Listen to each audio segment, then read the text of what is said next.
I don't know a damn thing about lasers. Never worked with one, never owned one. But XTool sent me a P2S, and here I am, squinting at it like a caveman poking at a light switch.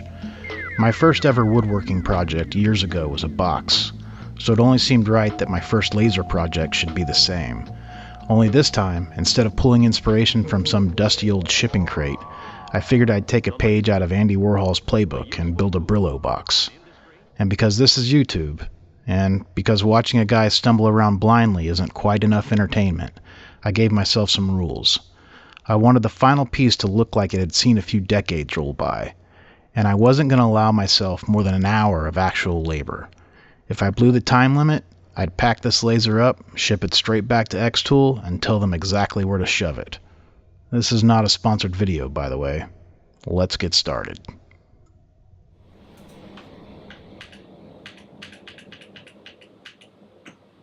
Luckily, I had a head start. I digitized the Brillo box artwork back in college, over 20 years ago. So all I had to do was sketch out some finger joints, scale everything down, and prep the cut file. 5 minutes, tops. Next up, I grabbed a sheet of 6mm Baltic birch, slapped masking tape over it, and laid it into the machine. I figured masking now would save me a ton of time over masking it after the engraving. I then imported the art into XTool's surprisingly well done proprietary software, crossed my fingers, and hit the start button. The laser fired up, and I went back to my day job while the machine hissed and zipped its way through the wood. About an hour later, the machine spit out a perfectly cut and engraved set of parts. My involvement? Minimal. I spent 6 minutes sanding the charred edges, careful not to wreck the fit on the joints, and called it good. From there, it was time to add color. Mask off the areas for red paint, spray. Mask again for blue paint, spray again. Maybe another 6 minutes of actual labor. Quick and dirty. After the paint dried, I needed a way to glue this thing up, so I fired up the laser again and had it cut some popsicle sticks of differing sizes for mixing and applying the epoxy. Glued it all together, clamped it up, and walked away. Alexa, start a timer for 7 minutes. T-minus 7 minutes. Next day I ripped off the masking, gave the whole thing a once-over with the sander, and cut the lid free from the box. I forgot to set a timer this time, but let's call it 10 more minutes, give or take. To finish off the lid, I laser cut some 3mm ply to act as locators, and laser accuracy for the win. I glued them all in about 3 minutes flat. At this point, I technically had a finished box, but I wasn't done screwing around. I grabbed some thinned out yellow paint and an old brush and started attacking the negative spaces. Added some more blue too, and some extra red here and there. Very fast, very loose, no plan. Then I sanded about 95% of the paint right back off. Gave it a worn, beat to hell look that somehow made it feel alive. The whole painting and sanding process, maybe another 10 minutes. And that's when it really started to come together. It looked vintage and worn from work, but it felt expensive. Tight laser joinery, smooth surfaces, kind of a cold soul, if you will. One last move though, high gloss clear. I almost never use glossy finishes, but this time it felt right. 10 minutes later, it was locked in.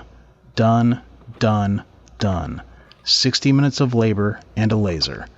There's absolutely nothing special about this little Brillo box. I spent way less time on it than I do most things I make, but somehow I've completely fallen for it. And fittingly enough, I use it to store Scotch-Brite pads. I'm quite smitten with it. And I'm in love with the P2S. It starts with the software, really. When I first started looking at lasers, people told me, don't buy a laser unless it supports light burn. And the P2S does.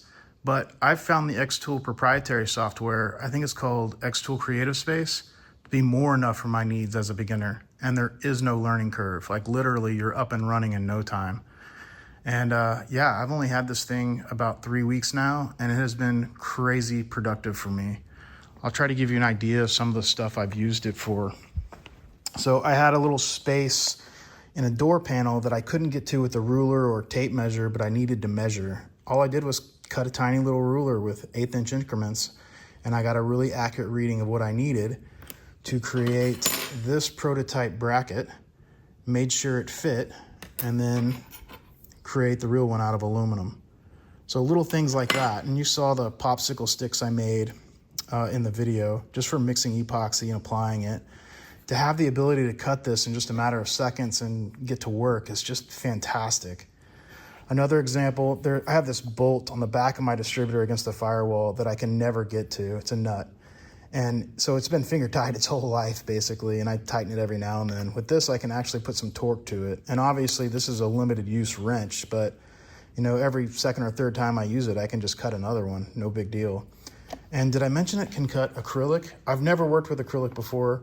This is just my test piece. I'm very, very excited about doing this. Oh, and one more thing. In my little race car, I don't have window regulators. I have these leather straps, and you just pull it up to pull the window up. And my leather straps were really stretched, so I couldn't get the window all the way, you know, locked in the up position. All I did, throw some leather in the XTool, cut my own, and now I'm a leather maker. I've never worked with leather in my life, but they turned out beautifully. And man, that's just sort of the story with this thing. I never imagined I would get so much productivity out of something I thought was like a crafty tool, I guess. It's been awesome. You're gonna see a lot more of it. And yeah, we'll catch you next time.